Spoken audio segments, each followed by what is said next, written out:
3 anyos nga Chinese national nga mibakasyon sa usa sa mga resort sa dakbayan sa Lapu-lapu gi-isolate karon sa pribadong tambalanan sa maong dakbayan human mipakita og mga sintomas sa coronavirus.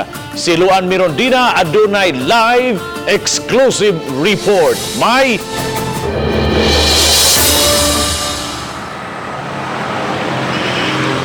upat ka adlaw human maumol ang incident management team nakadawat og tawag ang ilahang hotline may tungod sa 3 anyos nga Chinese national nga nagpakita og mga sintomas sa coronavirus.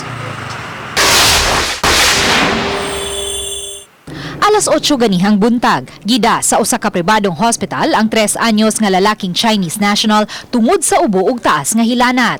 Enero 23, naabot ang bata kuyog sa iyang mga ginikanan gikan sa Guangzhou, China ug mi-check-in sa usa sa mga resort sa dakbayan sa Lapu-lapu. Apan ganihang buntag lang nakasinati ang bata og taas nga hilanat ug pag-ubo. Busa gidadayon kini sa tambalanan sa dakbayan sa Lapu-lapu pinaagi sa abag sa taga DOH 7. Lakip sa gi-isolate ang inahan ug amahan sa bata. At least ni work ang atong hotline no regarding aning coronavirus no. Nakadawat ka di na buntag lang no og tawag usa sa mga hotel.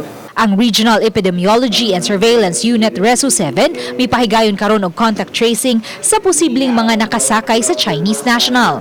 Sa pagkakaron, walay direct flight gikan sa Wuhan, China ang Mactan Cebu International Airport.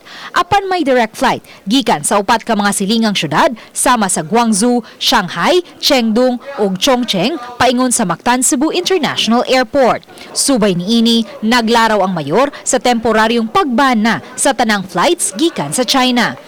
The stand of the national government, especially the DOH, kung unsa man ang ilahang programa niini nga since there's already a suspected case nga nakaroon sa ato ang syudad.